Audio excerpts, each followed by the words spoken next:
এইবার আমাদের আস্বাদনের বিষয়বস্তু কি? প্রভাসযোগ্য লীলা।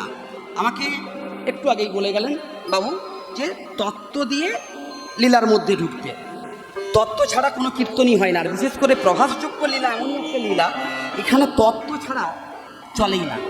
এখানে খুব গুরুত্বপূর্ণ কিছু তত্ত্ব রয়েছে, সেই তত্ত্বগুলো আজকে আমি উদ্ঘাটন করব। কিছু সময় পূর্বে আমি বলেছিলাম মহাপ্রভু এই ধরাধামে লীলা করেছিলেন কত বৎসর? মনে আছে? 48 বৎসর। আর এদিকে প্রাণ গোবিন্দ এই ধরাধামে লীলা করেছেন কত বৎসর? 125 বৎসর। শ্রীমদ্ ভাগবতে বর্ণনা করছেন, শ্রীমদ্ ভাগবত সেখানে বর্ণনা করছেন একাদশং বজেতুষ্বং দ্বাদশং মথুরাপুরী ত্রয়োদশং পাণ্ডবসেনা 89 দ্বারকাপুরী। 125 বৎসর কোথায় কত বৎসর লীলা করেছে এটা আমরা জানি। কোথায়? 11 বৎসর লীলা করেছেন ব্রজলীলা।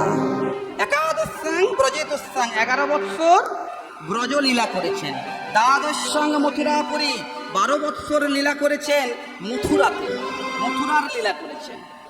ত্রয়োদশং পাণ্ডবসেনা 13 বৎসর পাণ্ডবদের সঙ্গে ঘুরে ঘুরে কাটিয়েছেন। তাহলে কত হলো? 11 যুক্ত 12 যুক্ত 13 কত হলো? 36। 89 বৎসর দ্বারকা লীলা করেছেন, দ্বারকার রাজা হয়েছে। মোট কত হলো? 125 বৎসর। এইবারে মায়েরা খুব গুরুত্বপূর্ণ একটি তত্ত্ব শুনি। কিছুদিন পূর্বে বাংলা সিরিয়ালে একটা সিরিয়াল হতো স্টার জলসাতে, যেই সিরিয়ালটির নাম হলো রাধাকৃষ্ণ সিরিয়াল। অনেকে দেখেছেন? দেখেছেন কেউ? হ্যাঁ, আচ্ছা বলুন তো, এই রাধাকৃষ্ণ সিরিয়ালে কৃষ্ণের বয়সটা মোটামুটি কত বৎসর দেখা হয়েছে? 30 বৎসর। রাধারানীর বয়স কত? মোটামুটি 26 বৎসর। আচ্ছা বলুন তো, এখানে শ্রীমদ্ ভাগবতে বর্ণনা করা হয়েছে যে একাদশং ব্রজেতুষ্বং দ্বাদশং মথুরাপুরী ত্রয়োদশং পাণ্ডবসেনা 89 দ্বারকাপুরী। 11 বৎসর ব্রজ লীলা করার পরে প্রাণ গোবিন্দ যখন বৃন্দাবন ছেড়ে রাধারানীকে ছেড়ে মথুরার উদ্দেশ্যে রওনা দিলেন, প্রাণ গোবিন্দ অক্রূরের রথের উপরে চড়ে রাধারানীর সঙ্গে দেখা করতে এসে বলেছিলেন, রাধে আমি আজকে যাচ্ছি, কাল আবার চলে আসব। সেই কথা বলে প্রাণ গোবিন্দ যা গেল, আর রাধারানীর সঙ্গে মুহূর্তের জন্য দেখা হয়নি, এক মুহূর্তের জন্য দেখা হয়নি। তাহলে এই যে 30 বৎসরের রাধা, 30 বৎসরের কৃষ্ণ, 26 বৎসরের রাধার যে প্রেম কাহিনী এই জগৎ মাঝারে দেখানো হচ্ছে, এই জগতের প্রত্যেকটা মানুষ, বিধর্মীর মানুষরা বলেন তোমাদের কৃষ্ণ, তোমাদের ভগবান তো লম্পট, পরের ঘরের বউকে ধরে নাকি টানাটানি করে।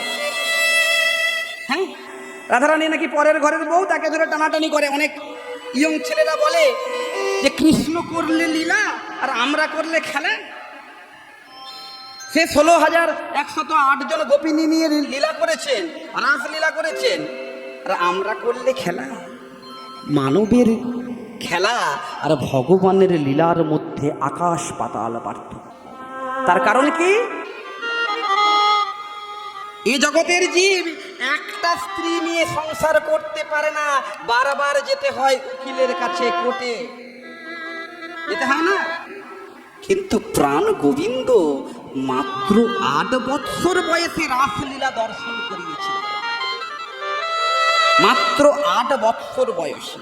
আচ্ছা বলুন তো মা, আপনাদের বাড়িতেও তো ছোট ছোট বালক বালিকা রয়েছে, ছেলে মেয়েরা রয়েছে।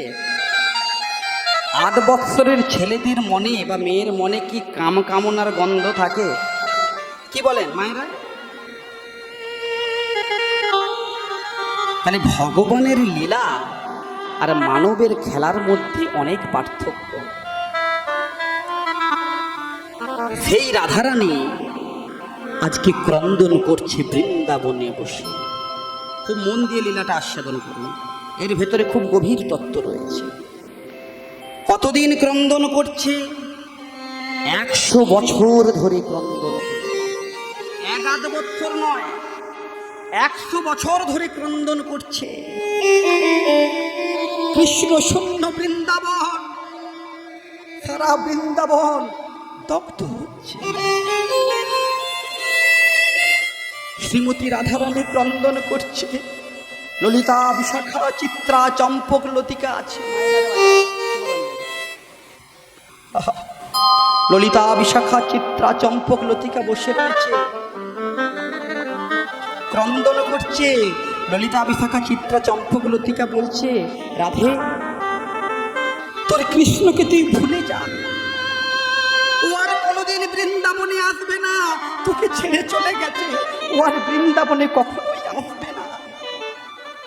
আচ্ছা বলুন তো মা, যে কৃষ্ণকে এক মুহূর্ত দেখে রাধারানী থাকতে পারতেন না, এক মুহূর্ত না দেখলে রাধারানী থাকতে পারতেন না, সেই কৃষ্ণ আজ 100 বছর রাধারানীকে ছেড়ে চলে গেলেন। কোনো পাপ ছিল?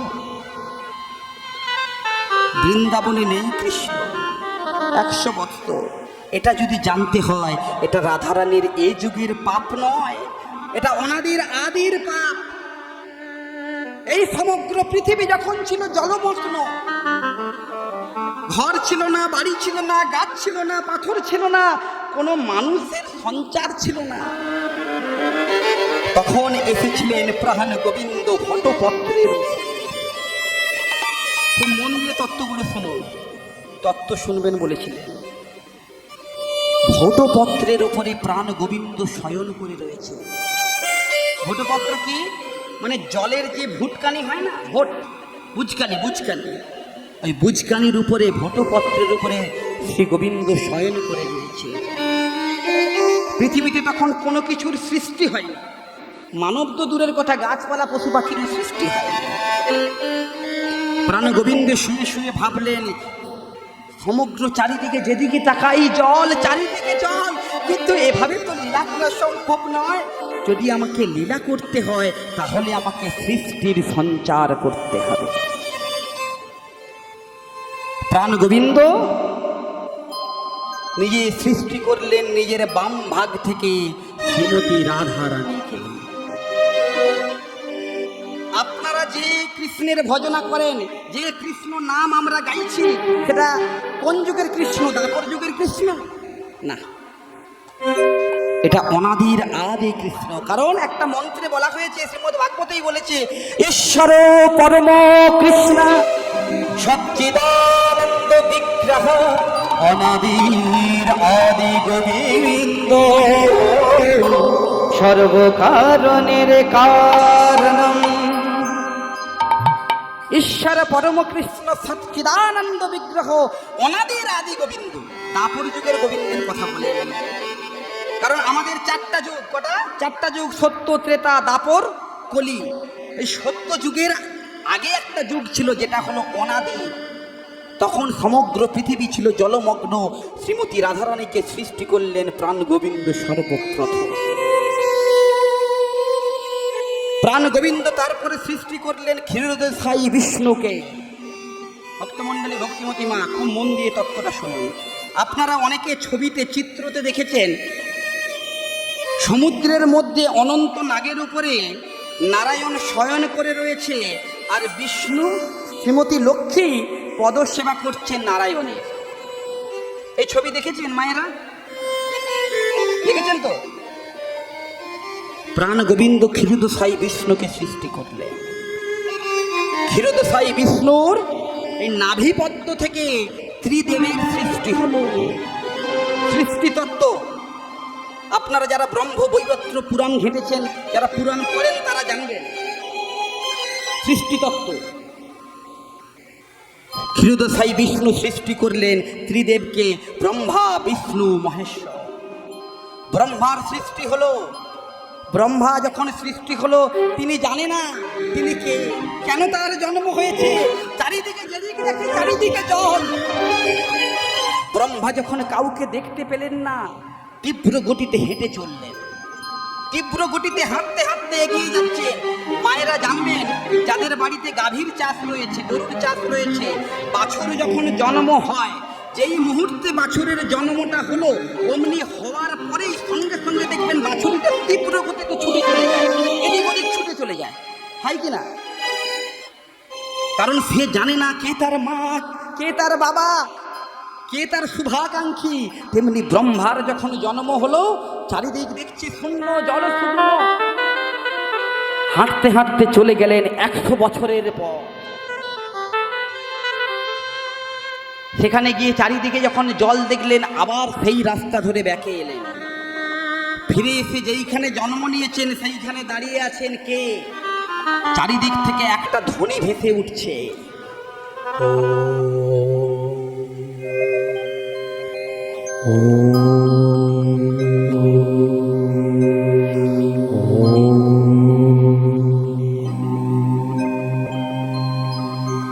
ভক্তমণ্ডলী, ভক্তিমতী মা, এই পৃথিবীর সর্বপ্রাচীন ধ্বনি হলো এই ওম।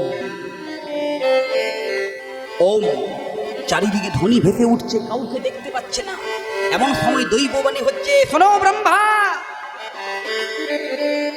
তোমাকে আমি সৃষ্টি করেছি সৃষ্টি কার্যের জন্য। তখন ব্রহ্মা জানতে পারলো কে কে,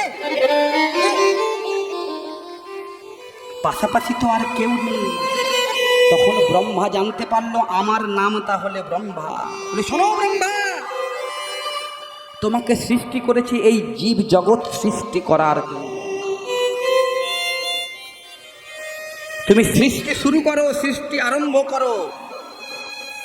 ব্রহ্মা সৃষ্টি কার্য শুরু করলেন। প্রথম সৃষ্টি করলেন যে পুরুষটি, এই আমরা যে পুরুষ জাতি রয়েছে যারা ছেলে, ব্রহ্মা সর্বপ্রথম যাকে সৃষ্টি করলেন তার নাম হলো মনু। আর একটি নারী সৃষ্টি করলেন। যতবার নারী সৃষ্টি করতে যায় ততবার নারী মূর্তি ভেঙে পড়ে। মায়েরা খুব মন দিয়ে শুনুন, আপনারা দেখবেন কথায় কথিত আছে নারীর চোখের জল শেষ হয় না। নারী মায়েরা অল্প কথাতে কেঁদে ফেলতে পারে, কিছু একটি বকাঝকা করে দিলেই ঝরঝর করে কাঁদতে পারে, কিন্তু ছেলেরা পারে? মায়েরা এত কাঁদতে পারে কেন? কারণ মায়েদের কাঁদার পেছনে সৃষ্টি তত্ত্ব রয়েছে। নারী মূর্তি গড়লো বিধাতা, ব্রহ্মা নারী মূর্তি গড়ন করলো, অমনি হুড়মুড়িয়ে ভেঙে পড়ছে। দেখি এরকম করে কি নারী মূর্তি গঠন করা যায় না?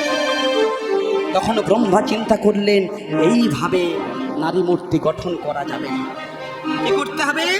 আবার আকাশে দৈববাণী হলো, শোনো ব্রহ্মা, এইভাবে হবে না, তুমি 7 সমুদ্রের জল নিয়েছে নারী মূর্তি গঠন। মায়েরা 7 সমুদ্রের জল আনলেন। 7 সমুদ্র কি?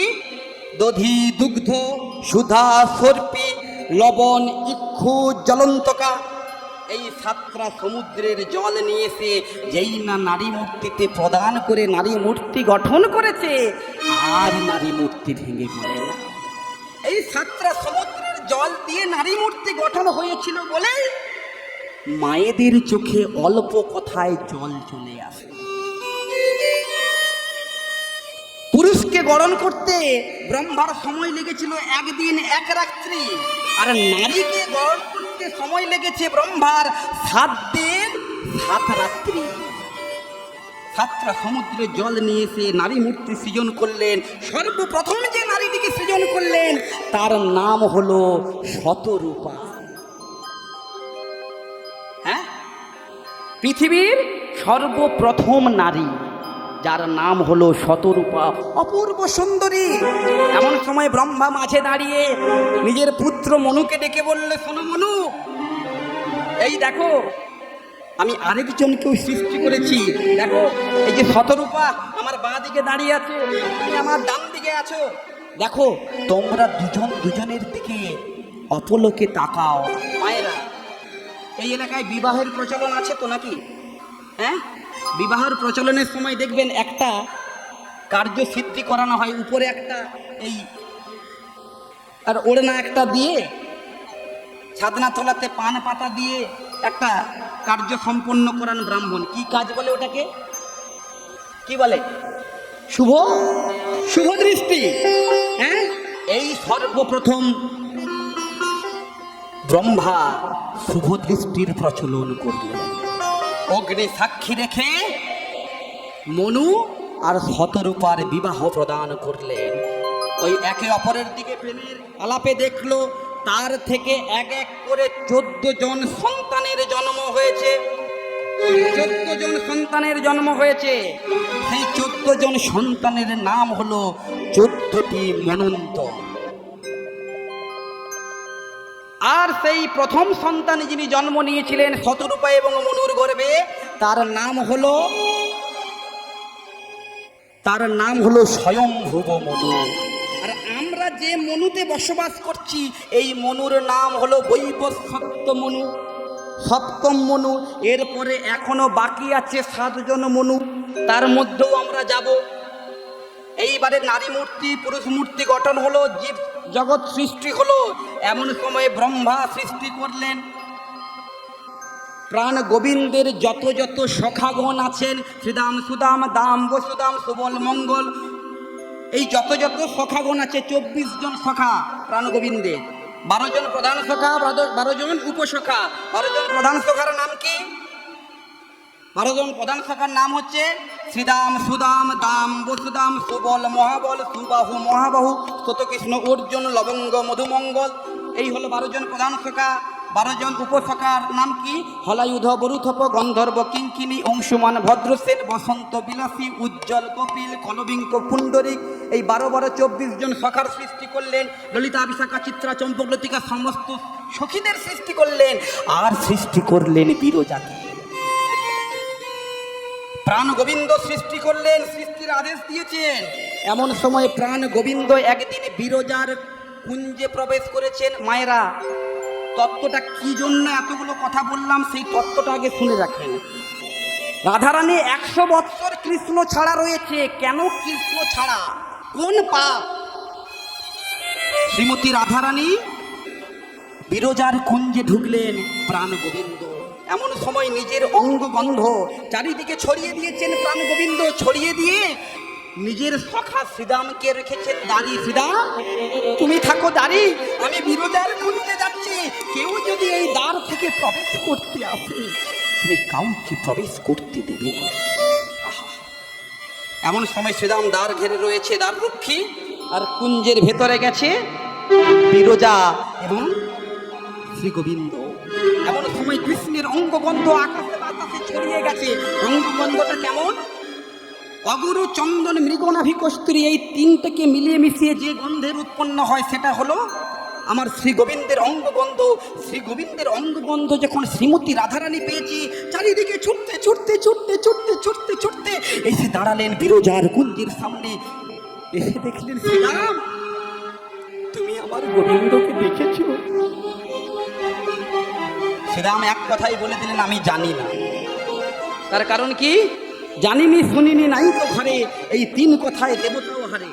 বলে, তুমি জানো না তো আমাকে একবার দ্বারটা ছেড়ে দাও, আমি ঘরের ভিতরে গিয়ে দেখিনি। বলছে, আমি কোনো মতে তোমাকে দ্বার ছাড়তে পারবো না।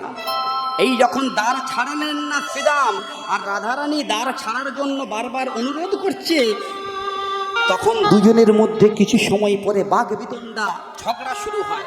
এই ঝগড়ার মধ্যে ক্রোধের বশবর্তী হয়ে শ্রীমতী রাধারানী অভিশাপ দিয়ে বসলেন শ্রীরামকে, শোনো শ্রীরাম, তুমি আমার সঙ্গে যে আচরণ করলে, তুমি আমার প্রাণ গোবিন্দকে দর্শন করতে দিলে না, আমি তোমাকে অভিশাপ দিলাম। তুমি আমার সঙ্গে যে অসুর বৃত্তি অসুর মনোভাব নিয়ে আচরণ করেছো, আমি তোমাকে অভিশাপ দিলাম। তুমি আগত দাপর যুগে তুমি সংখ্যাসুর হয়ে জন্ম নেবে। নয়নের জলে ভেসে যাওয়াই শ্রীরাম, রাধে, শুনেছি তুমি নাকি দয়াময়ী প্রেমময়ী করুণাময়ী, তুমি আমাকে অভিশাপ দিলে। তুমি অভিশাপ ফিরিয়ে নাও।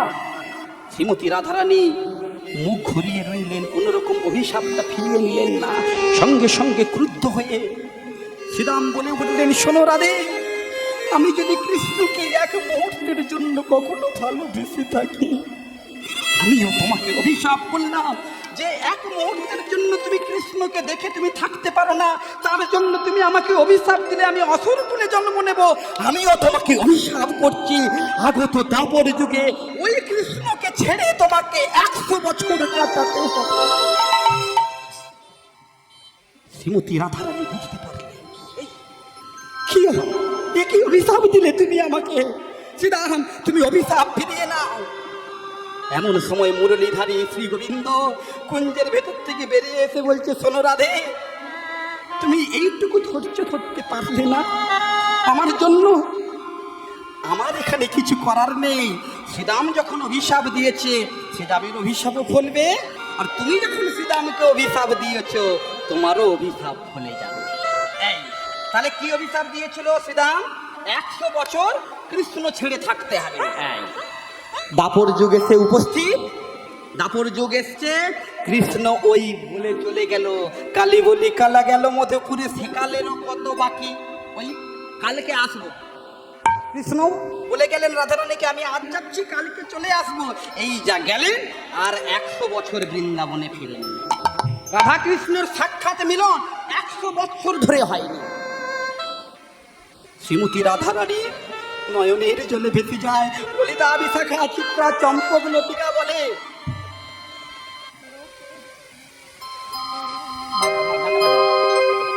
100 বছর ধরে ক্রন্দন করছে। ললিতা, বিশাখা বলছে, ওর কথা ভুলে যা, তুই ওকে পাবি না, তুই ওকে আর পাবি না, তোকে ছেড়ে চলে গেছে। শ্রীমতী রাধারানী বলে উঠছে, শুন ললিতা, লোকে বলে যে নীলা নাকি কারো সয় না, লোকে বলে যে নীলা নাকি কারো সয় না।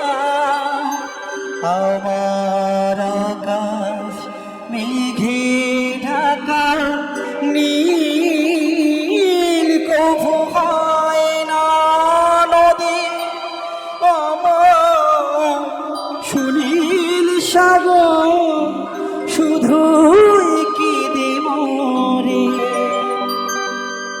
একি ব্যথা লাগে, বড় একা লাগে, চোখেতে মেঘ জমে, যার জন্য ঘর বানাইলাম সে রইল না ঘরে।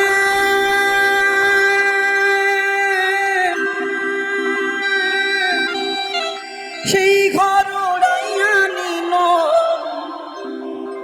কাল বৈশাখী ঝড়ে। মনটা আমার আনসান করে করে হাহাকার, আমার ভালোবাসার ময়না পাখি এখন জানি কার, এখন জানি কার, আমার ভালোবাসার ময়না পাখি এখন জানি কার। শুধু মানুষ হইলে হইতো না যদি মন না থাকে। প্রাণ গোবিন্দ তো নররূপেই লীলা করতে এসেছে। কৃষ্ণের যত খেলা সর্বোত্তম নরলীলা, নরবপু তাহার গোপবেশ বনুকর নব কৈশোর নটবর, কৃষ্ণ লীলা হয় তার বধূ। তুমি তো মানুষ রূপেই লীলা করতে এসেছ, কিন্তু মানুষ রূপ নিলেই শুধু মানুষ হওয়া যায় না, মানুষ হতে লাগে মনুষ্যত্ব। তুমি আমাকে ছেড়ে চলে গেছো। শুধু মানুষ হইলে হইতো না যদি মন না থাকে, ভালোবাসি বলে কষ্ট তুমি দিলে আমাকে। বলো কি লাভ হইল এক মরারে আমার মারিল, ভালোবাসার নামে তুমি অন্তর ভাগিল। বলো কি লাভ হইল এক মরারে আবার মারিল, ভালোবাসার নামে তুমি অন্তর ভাগিলা। হো হো হো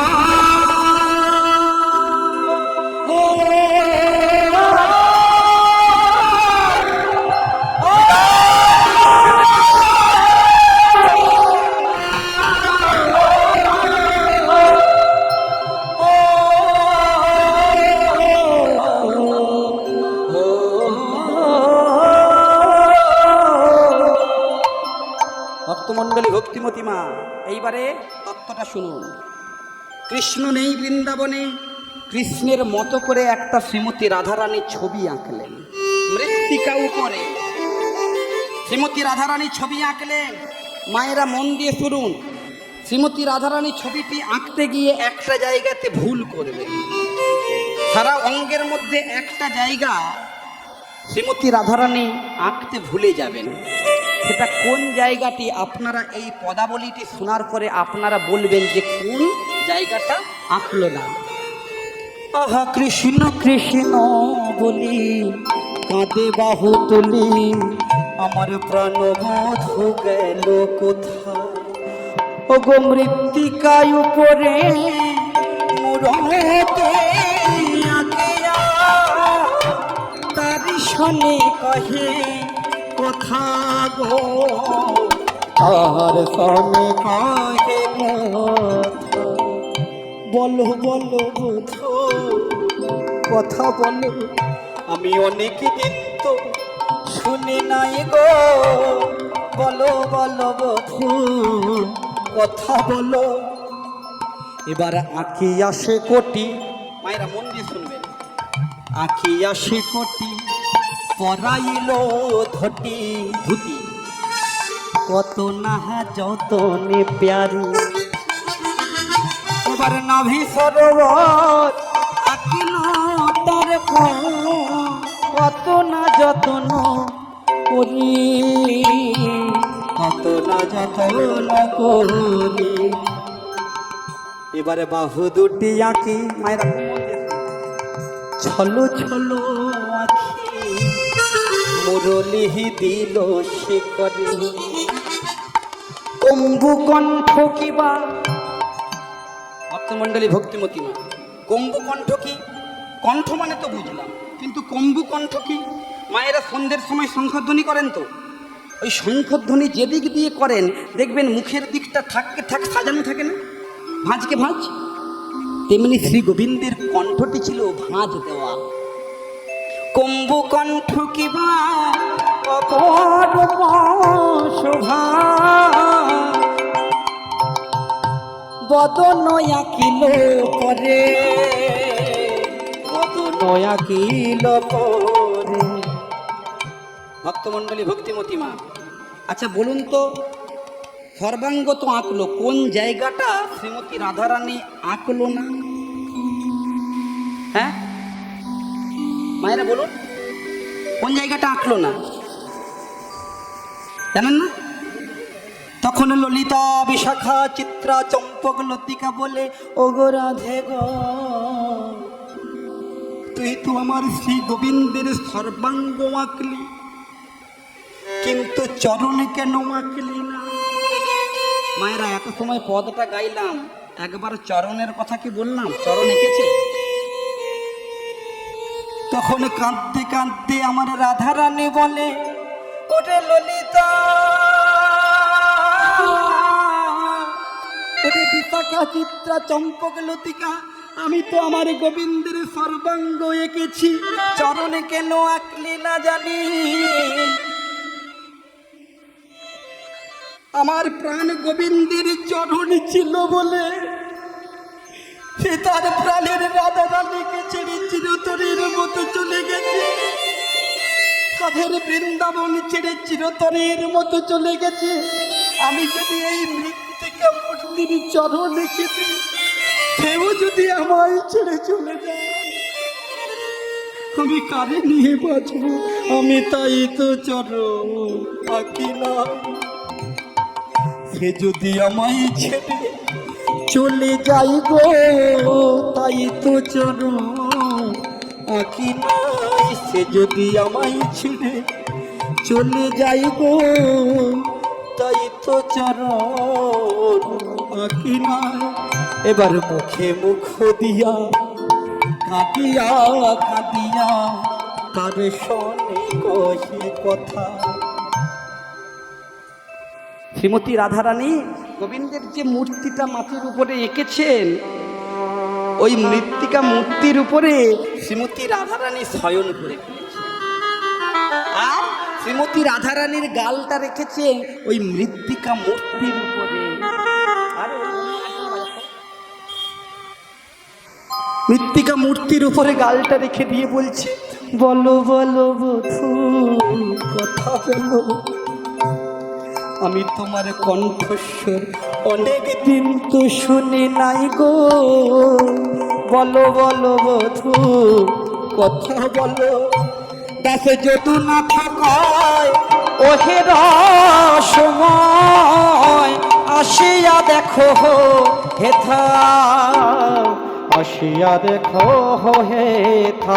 তুমি একবার এসে দেখে যাও তোমার রাধা রানী বিরহের দশা দশা বলতে গিয়া ফেটে যায়। রাধা রানীর বিরহের দশা বলতে গিয়ে ফেটে যায়। বিরহের দশা বলতে গিয়ে ফেটে যায়। একবার এসে দেখে যাও না, একবার এসে দেখে যাও না, একবার এসে দেখে যাও না। শ্রীমতী রাধারানী ক্রন্দন করছে। আর এই দিকে মায়েরা খুব একটা ইন্টারেস্টিং চরিত্রের আগমন। নারদ মুনি ভাবে দূর দূর দূর দূর ভালো লাগে। আমি সত্য যুগে যুদ্ধ দেখেছি, আমি ত্রেতা যুগে যুদ্ধ দেখেছি, আমি দ্বাপর যুগের কুরুক্ষেত্রের যুদ্ধ দেখেছি। আমি তিনটা যুগেরই আমি যুদ্ধ দেখলাম। তাহলে যতবার ভগবান অবতীর্ণ হয় ততবারে কি শুধু রক্তক্ষয়ে যুদ্ধই করবে? আমি কি বিশুদ্ধ প্রেম কোথাও পাবো না? এই কথা চিন্তা করে বিশুদ্ধ প্রেম কোথায় পাওয়া যায়? প্রেম মানে কি? ভালোবাসা।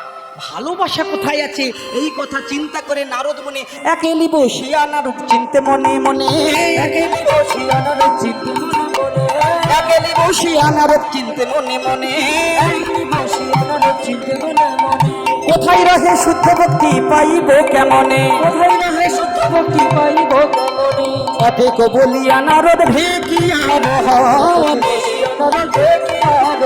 নাচিতে নাচিতে গেলাম মধুর বৃন্দাবনে, নাচিতে নাচিতে গেলাম মধুর বৃন্দাবনে, নাচিতে নাচিতে গেলাম মধুর বৃন্দাবনে, নাচিতে নাচিতে গেলাম মধুর বৃন্দাবনে। তত্ত্বদর্শী নারদ ঋষি চারি বানে যায়, তত্ত্বদর্শী নারদ ঋষি চারি বানে যায়, তত্ত্বদর্শী নারদ ঋষি চারি বানে যায়। কি হলো? কোথা হতে তাপ আসে লাগে মোর গায়, আহা কোথা হতে তাপ আসে লাগে মোর গায়, কোথা হতে তাপ আসে লাগে মোর গায়, কোথা হতে তাপ আসে। গাহাত জ্বলে যাচ্ছে, গাহাত জ্বলছে। অঙ্গ কেন জ্বলে যায়, অঙ্গ কেন জ্বলে যায়, অঙ্গ কেন জ্বলে যায়, অঙ্গ কেন জ্বলে যায়। চূড়াইতে বজে নাম অঙ্গ কেন জ্বলে যায়, চূড়াইতে বজে নাম অঙ্গ কেন জ্বলে যায়। চূড়াইতে বজে নাম ওই নাম মধুর বৃন্দাবনে, চূড়াইতে বজে নাম ওই নাম মধুর বৃন্দাবনে। অঙ্গ কেন জ্বলে যায়, অঙ্গ কেন জ্বলে যায়, অঙ্গ কেন জ্বলে যায়। নারদ মুনি বৃন্দাবনে প্রবেশ করে জ্বলছে, সারা অঙ্গিতে যেন ছ্যাঁকা লাগছে, ফোসকা পড়েছে। কি সর্বনাশ! এই কি সেই বৃন্দাবন? চারিদিকে যেন বৃন্দাবন দগ্ধ হচ্ছে, লতা পাতায় আর শিহরণ হয় না, যমুনার আর কুলুকুলু শব্দ বয়ে যায় না, পশু পাখির গুঞ্জন শোনা যায় না। এরকম বৃন্দাবন কেন? আমি তো এই বৃন্দাবন আগেও দেখেছি, কত সুন্দর বৃন্দাবন, এরকম কেন? চারিদিকে যেন দগ্ধ হচ্ছে। এই আগুনের উৎস কোথায়? কেন এত বৃন্দাবন জ্বলছে? এই আগুনের উৎস খুঁজতে খুঁজতে খুঁজতে খুঁজতে নারদ মুনি এসে দাঁড়ালেন শ্রীমতী রাধারানীর কুঞ্জের দ্বারে। আর মৃত্তিকা মূর্তি এঁকে রাধারানী একবার কৃষ্ণ, এই যে দীর্ঘশ্বাস। ভক্তমণ্ডলী, ভক্তিমতী মা প্রবাদ বাক্যে কথা রয়েছে, যা হয় না অভিশাপে তা ফলে যায় মনস্তাপে। এই যে দীর্ঘশ্বাস নিচ্ছে কৃষ্ণ, আর শ্রীমতী রাধারানীর নাকের গোড়া থেকে অগ্নিস্ফুরিত হয়ে সারা বৃন্দাবন দগ্ধ হচ্ছে। শ্রীমতী রাধারানীর এই হেন অবস্থা দেখে নারদ মুনি এক পা দুপা সামনে গিয়ে দেখে, রাধে তোমার এরকম দশা? ভক্তমণ্ডলী, ভক্তিমতী মা, প্রেম কি, ভালোবাসা কি? যদি ভালোবাসতে হয় রাধারানীর মতো ভালোবাসো, যদি ভালোবাসতে হয় মীরার মতো ভালোবাসো। ভগবান না এসে পারবেন না, ভগবান সাড়া দেবে। রাধারানীর সামনে এসে বলছে, রাধে তোমার এহেন দশা কেন? রাধারানী নারদ মুনির চরণ যুগল জড়িয়ে ধরে ক্রন্দন করছে, নারদ তুমি কি জানো আমার কৃষ্ণ কোথায়? ভক্তমণ্ডলী, ভক্তিমতী মা, কিছু সময় পূর্বে আমরা গৌরলীলা আস্বাদন করলাম না? ওই গৌরলীলাতে মহাপ্রভু কার চরণ ধরে কাঁদছিল? হ্যাঁ, কে বললো? বণিক। বণিকের চরণ ধরে কাঁদছিল, কারণ তখন মহাপ্রভু ওই বণিককে মনে করেছিলেন এই বুঝি আমার নারদ মুনি। আর এখানে শ্রীমতী রাধারানী নারদ মুনির চরণ ধরে কাঁদছে, তুমি কি জানো আমার কৃষ্ণ কোথায়? তখন নারদ মুনি বলছে, শোনো রাধে, কি এমন রূপ দেখলে যে তোমাকে 100 বছর ছেড়ে চলে গেছে? তার জন্য তুমি 100 বছর অপেক্ষায় আজও ক্রন্দন করছো। কি এমন রূপ? ওই তো কালো রূপটা। ভক্তমণ্ডলী, ভক্তিমতী মা, প্রাণ গোবিন্দের রূপ কেমন? কালো না ফর্সা? কি বলেন মায়েরা, কালো না ফর্সা? কালো, হ্যাঁ, কিন্তু আদৌ কালো নয়। মায়েরা, দুপুর 12টার সময় সূর্যের দিকে তাকাতে পারবেন? 1 মিনিট তাকিয়ে থাকতে পারবেন কেউ?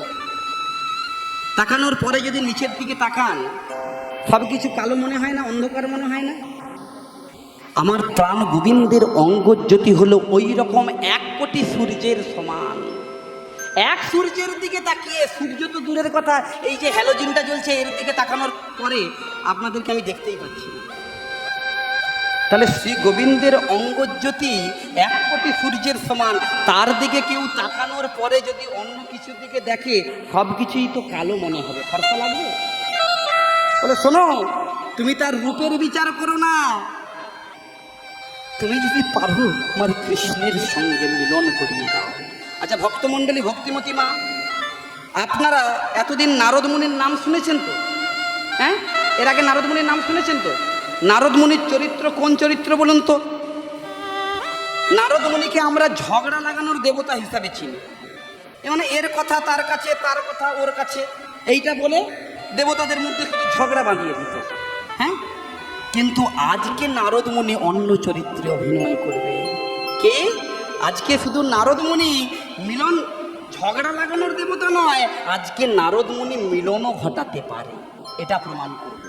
আজকে নারদ মুনি ঘটকের চরিত্রে অভিনয় করবে, রাধা আর গোবিন্দের মিলন ঘটাবে। আচ্ছা বলুন তো মা, ঘটক শব্দের অর্থ কি জানেন? বানান কি? ঘ ট ক। ঘয়ে ঘোড়ার মতো ছুটতে হবে, ঘোড়ার মতো ছুটছে। টয়ে টক করে খেতে হবে, কয়ে অনেক কথা শুনতে হবে, তার নাম হবে ঘটক। কিরকম? প্রথমে একটা ছেলের বাড়িতে গেছে, ছেলের বাড়িতে গিয়ে বলছে, এই দেখো এই মেয়েটা পছন্দ হয়েছে। বললে হ্যাঁ পছন্দ হয়েছে। বলে তোমার ছবিটা দাও, মেয়ের বাড়িতে নিয়ে যাবো। মেয়ের বাড়িতে গিয়ে এই ছবিটা পছন্দ হয়েছে, আচ্ছা অন্য একটা দেখো। হ্যাঁ হ্যাঁ, এই দেখা দেখি হয়ে গেল। এইবারে পণের কথা বললো। বলে শোনো, ছেলের বাড়ি বলছে কিছু পণ দিতে হবে, তো টাকা পয়সা তো দিতে হবে। আবার সাইকেল চালিয়ে নিয়ে আবার ঘোড়ার মুখে ছুটেছে মেয়ের বাড়িতে। মেয়ের বাড়ি বললে হ্যাঁ 15 লাখ দিতে রাজি আছি, রেডি করে দাও। এই যে 15 লাখ টাকার গয়না পাবে, এর যে বিয়ে হবে 15 লাখ টাকার গয়না দেবে বলেছে। হ্যাঁ, ও আজকেই আমাকে গল্প করছিল যে আমার শ্বশুর বাড়ি থেকে আমাকে 15 লাখ টাকার গয়না দেবে। হ্যাঁ, তবে এত কিছু যে মিলন হলো, তাহলে ঘোড়ার মতো ছুটলো। সব কিছু হওয়ার পরে ছাদনাতলা সাজানো হয়েছে। ছাদনাতলা সাজানোর পরে দেখবেন অনেক বাংলা সিনেমায় আপনারা দেখতে পান এগুলো। হ্যাঁ, বিয়েতে এমন সময় সিঁদুর তুলতে যাবে ছেলে, এমন সময় ছেলের বাবা এসে এই বিয়ে বন্ধ। হ্যাঁ, এখনো পর্যন্ত 15 লাখ টাকা পণটা তো পেলাম না। কাকে বলবে? ঘটককে বলবে না কাকে বলবে? ঘটককেই বলবে, কারণ ঘটক কথাবার্তা ফাইনাল করেছে। ঘটককে টক্কর দিল। এইবারে অনেক কথা শুনতে হবে। বিয়েটা কোনো রকম হয়ে গেল। বিয়ের 15 বছর পার হয়ে যাওয়ার পরে রাস্তা দিয়ে যাচ্ছে দুপুর 12টার সময়। আরে এই ছেলেটার সঙ্গে ওই বাড়ির মেয়েটার বিয়ে তো আমিই দিয়েছিলাম। দেখি একটু ঘরের ভিতরে গেলে যদি মিষ্টি জল, ঠান্ডা জল টল পাওয়া যায়, দুটো রসগোল্লা যদি পাওয়া যায়। এমন সময় ভিতরে গিয়ে সেই যে ছেলের মাকে দেখে বলছে, দিদি চিনতে পাচ্ছেন? বলে না চিনতে পাচ্ছি না। বলে দিদি একটু জল দিন না। বলে আচ্ছা ঠিক আছে। জলটা নিয়ে দাঁড়িয়ে আছে, দিতে যাবে। এমন সময়, দিদি চিনতে পাচ্ছেন? বলে না চিনতে পাচ্ছেন। বলে আরে তোমার ছেলের বিয়েটা তো আমিই দিয়েছিলাম, আমি ঘটক। তুমি তুমি বিয়ে দিয়েছো, এমন একটা বৌমা তুমি করে দিয়েছো, আমাকে 15 দিন ভাত দেয়নি, আলাদা করে হাঁড়ি করে খা। আবার একটু পরে বাজারে দেখা হয়ে গেছে মেয়ের মায়ের সঙ্গে। বলে তুমি বলেছিলে ছেলে নাকি কোনো নেশা করে না, 15 দিন যায়নি ছেলে নেশা করে এসে আমার মেয়েকে মার। তাহলে বিয়ের 10 বছর পার হয়ে গেছে, বাচ্চা কাচ্চাও হয়ে গেছে, ঘটকের কথা শোনা বন্ধ হয়নি। এরই নাম হলো ঘটক। হ্যাঁ, আজকে সেই ঘটকের চরিত্রে অভিনয় করবে কে? নারদ মুনি। নারদ মুনিকে যখন বলছে যে নারদ তুমি কি আমার কৃষ্ণের সঙ্গে একবার দেখা করাতে পারবে, তখন বলছে, বলে শোনো, লোকে আমাকে জানে আমি ঝগড়া লাগানোর দেবতা, কিন্তু আজকে জগৎ সংসার জানবে আমি শুধু ঝগড়া লাগানো নয়, আমি মিলনও ঘটাতে পারি। এই কথা বলে নারদ মুনি বেরিয়ে পড়লেন। আর বিনাটাকে নিয়ে বলছে, কই রে আমার বিনে, আজ থেকে আমি তোমার কাছে প্রতিজ্ঞাবদ্ধ হলাম। রাধে শোনো, আমি যেই কৃষ্ণের নাম সদা সর্বদা করি, আমি করি না হরে মুরারি মধুকৈট ভারি গোপাল গোবিন্দ মুকুন্দ সৌরি, আমি সবসময় এই কীর্তন করি তো, কিন্তু আজ থেকে আমি তোমার নাম গাইব। কই রে আমার বিনে, বলো বলো যন্ত্র রাধা নাম মন্ত্র, যাগ যজ্ঞ ব্রত ক্রিয়া কিছু নাহি অন্ত, জল বল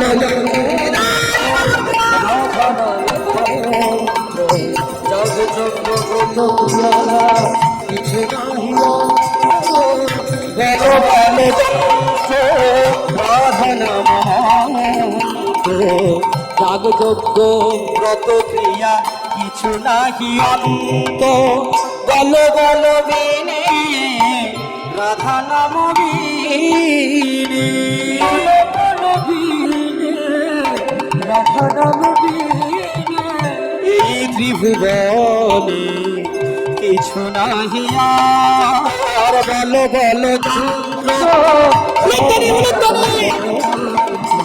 জগ যজ্ঞ ব্রত ক্রিয়া কিছু নাহি অন্ত। জয় রাধে জয় রাধে জয় রাধে জয় রাধে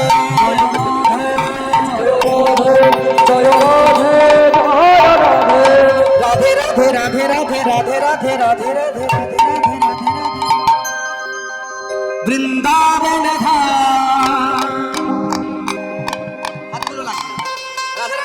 নাম গাইতে গাইতে নারদ মুনি যাচ্ছে, আর আমরাও সেই রাধারানীর নাম গাইতে। বৃন্দাবন ধাম অপার জপে রাধে রাধে রাধে राधे राधे वृंदावन धाम का पावन जपे जा राधे राधे वृंदावन जपे जा राधे राधे खोजे जा राधे राधे जपे जा राधे राधे खोजे जा राधे राधे राधे अलबेली सरकार है जो पे जा राधे राधे राधे अलबेली सरकार जो पे जा राधे राधे बाके बिहारी श्री वृंदावन में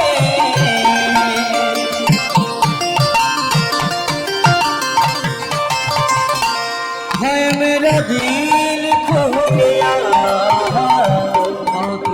हरि वृंदावन में है मेरे दिल खो गया दिल खो गया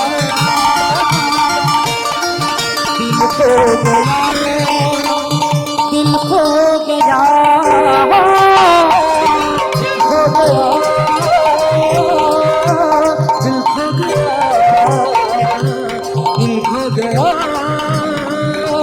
दिल खो गया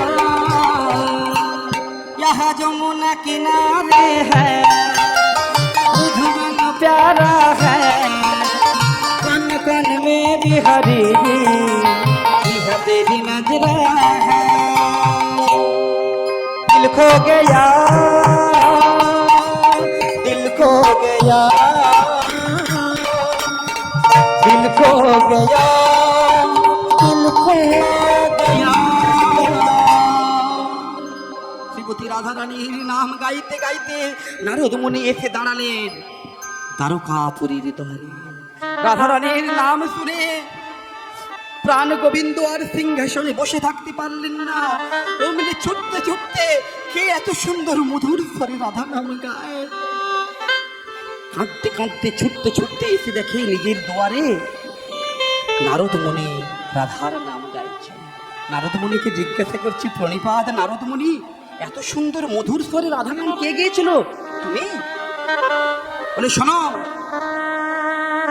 আমি আজ থেকে প্রতিজ্ঞাবদ্ধ হয়েছি যে আজ থেকে কোনোদিন আমি কৃষ্ণ নাম নারায়ণের নাম করব না যদি নাম করতেই হয় আমি রাধা নাম করব আমি তো আগে এত বুঝিনি আমি তো আগে জানতাম না যে রাধা নামে এত প্রেম শোনো শোনো কৃষ্ণচন্দ্র হতে পারো তুমি রাজা আমি কার নাম গাইবো না গাইবো সেটা আমার ব্যক্তিগত ব্যাপার আমি এই জন্য তোমার কাছে আসিনি আমি তোমাকে কোনো জবাব দিতে আসিনি শোনো আমি যে তোমার কাছে এসেছি তোমার কাছে একটা প্রস্তাব নিয়ে এসেছি তোমার ভালোর জন্য বলে কি প্রস্তাব বলে শোনো কৃষ্ণচন্দ্র তুমি যে এত বড় বড় পাপ করেছো তুমি এই পাপের কোনোদিন প্রায়শ্চিত্ত করেছো প্রাণ গোবিন্দ এই কথাটা শুনে মাথায় হাত সর্বনাশ আমি এতে চান সকলাপুংস কৃষ্ণস্তু ভগবান স্বয়ং আমি ষোলকলায় পরিপূর্ণ আমি পাপ করেছি কি বলছো নারো আমি পাপ করেছি হ্যাঁ পাপ করোনি তুমি যুগে যুগে পাপ করে এসেছো না কি পাপ না তুমি ত্রেতা যুগের কথা মনে করো বাবা ত্রেতা যুগের কথা মনে করো তত্ত্ব আস্বাদন ত্রেতা যুগের কথা মনে করো ত্রেতা যুগে তুমি যখন ছিলে রাম অবতারে তুমি সুগ্রীবের দাদা বালিকে বিনা অপরাধে হত্যা করো ভক্তিমতী মা বিনা অপরাধে সুগ্রীবের প্ররোচনায় বালিকে হত্যা করেছিল না তাহলে ভগবান পাপ করেনি কি বলেন ভগবান পাপ করেনি কিন্তু ভগবান তত্ত্বদর্শীরা বলছে ভগবান পাপ করতে পারেন না কারণ ভগবান যাহা করে তাহা পর জন্মের কথা তিনি ভেবে করে কি হতে পারে সুগ্রীবের দাদার নাম ছিল কি বালি